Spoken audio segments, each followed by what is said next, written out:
Welcome back. I guess there's not much to laugh about in the newspapers these days. At least the cartoonists can make us smile or chuckle through the gloom. For some reason, maybe it's our warped sense of humour. Maybe it's because Australians show politicians the disrespect they deserve. We produce the best cartoonists, certainly political cartoonists in the world. I think we really do.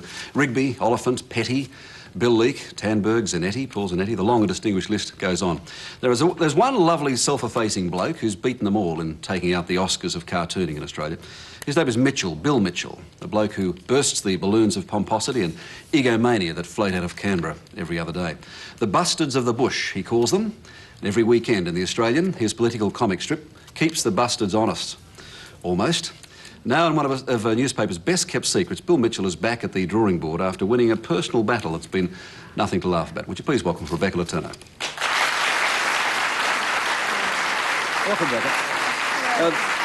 It's a good news story. It's a great story, but there aren't... This is one of the best-kept secrets. There aren't many secrets in newspaper or television. This is one of them, isn't it? It certainly is. I mean, the media is probably not around to really keep secrets, but certainly when Bill Mitchell was diagnosed as unfortunately having leukemia a few years ago, they closed ranks and they kept his secret for him, which was very important to him because he wanted to keep working as long as possible. He's a modest bloke, and it was very sad. So they certainly kept that secret, and Bill has battled through the past 3 years of very painful chemotherapy, which anybody who's been through cancer or has had a relative going through that situation knows how horrendous it is.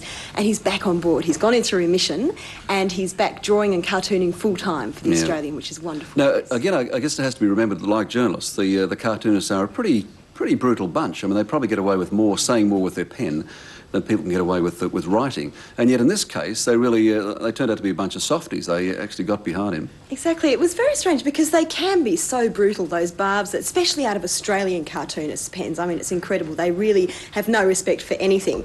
And yet they were a bunch of softies when it came to Bill, and him being ill with leukemia, they did amazing things. I mean, a whole group of people from The Australian where he worked frequently went down to the blood bank in a, we're seeing some of his work there, I think, down to the blood bank in a bus and donated pints and pints of blood every time that Bill needed it, and of course to the blood bank in general. They turned out to be a bunch of people who were willing to really do anything to help their friend out. And that wonderful Aussie sense of humour as well. I mean, when things were gloomiest for him, when basically, I guess, he himself said he had a bit of a death sentence, they were still ribbing him and sending him up and basically talking about his head was shaven, of course, he'd lost his hair, and they still, in that way, they kept him alive. Absolutely. And he says he does owe his life to the support of his friends and his workmates and the people who kept reading the column, even when he was very ill, and it was very hard to get that strip out, to make it funny. Oh, he's a marvellous cartoonist. He certainly Now, is. they then decided on an encouragement award.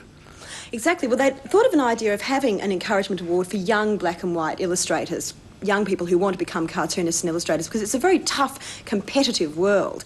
And they thought of an encouragement award, and they thought, well, we'll attach Bill's name to it because it looks like he might not be with us very long, and he deserves to go down in history, have some special mark against his name. So it was really a memorial award. And I guess the funniest thing is, and the nicest thing, is that Bill is here to present it. Yeah, he'll be around to present it. This is actually the actual award. It's going to be this trophy, which is a little busted, which one of Bill the Bustards of the Bush, yeah. And he made it himself while he was quite ill still. And $2,000 to any young cartoonist or young black and white illustrators. It's been put up by News Limited by Rupert Murdoch, hasn't it? Absolutely, yeah. Been put together by the Oz. Which is a great encouragement, as we said, to people who don't get a lot of praise in Australia, but as we say, are the best in the business. All right, that's it. Let's have a look at the film. We'll come back and talk with Rebecca right after this. Bill Mitchell.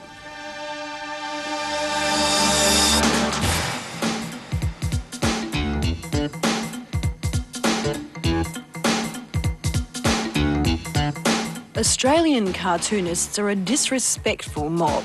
Politicians especially are pretty fair game.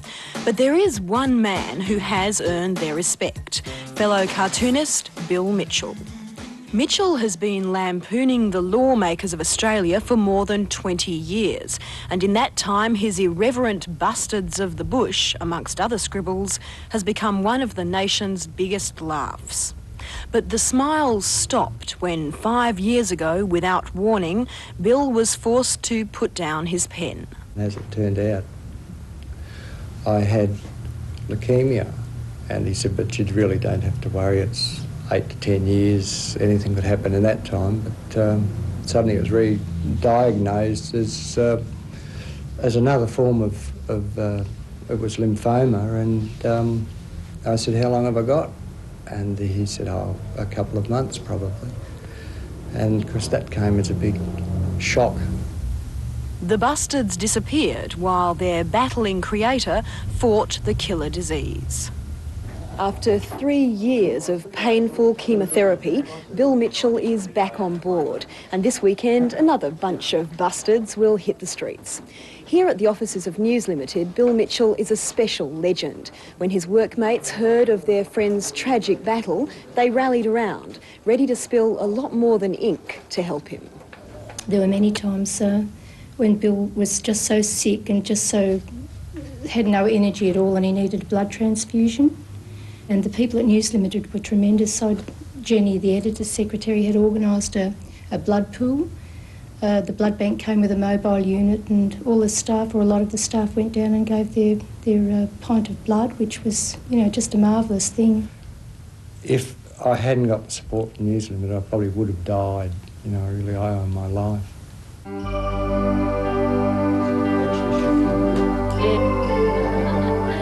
Bill's wife, Rhonda, believes that without that sort of caring and support, Bill might never have seen the birth of his grandson, Billy.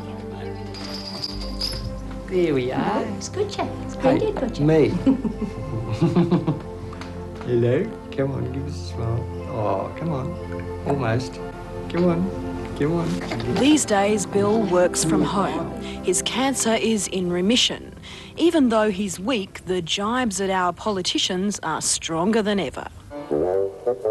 My sustainable development policy. I give you a tree for every 100 sheep you shoot. Well, we were going to blame the price on the hole in the ozone layer, but happily, up popped the invasion of Kuwait. But it's those cocky little caricatures in The Bustards which have most impressed public and peers, including James Kemsley, longtime friend of Mitchell's and perpetrator of that little rascal, Ginger Meggs.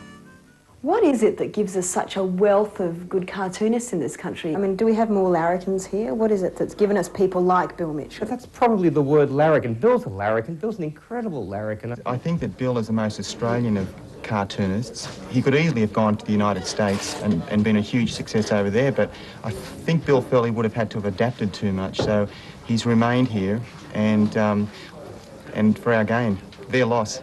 Paul Zanetti is one of our most talented young cartoonists.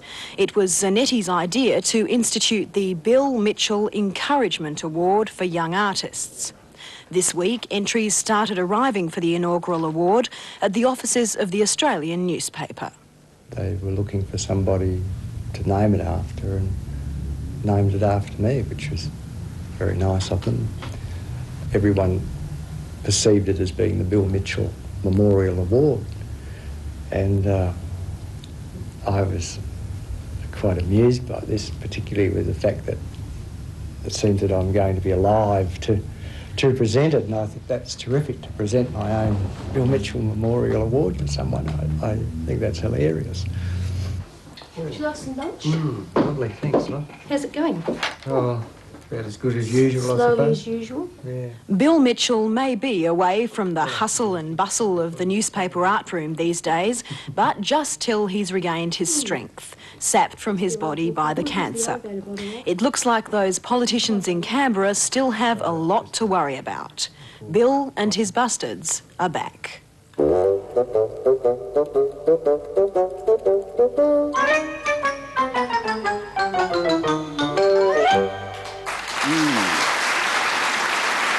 Good news story. It's good to see him smiling. Isn't it? Just great. And to see him, I mean, he's put on so much more weight since he was very ill, about 1.5 stone. So if you can imagine, he's a very tall bloke, and he was very thin for a while there. So we just cross our fingers, hope that all goes well. Yep, indeed. Gentleman with a very sharp pen. Thank you, Rebecca. Would you please thank Rebecca Letourneau for us? After break, we'll go to the movies with Richard Neville. He's next.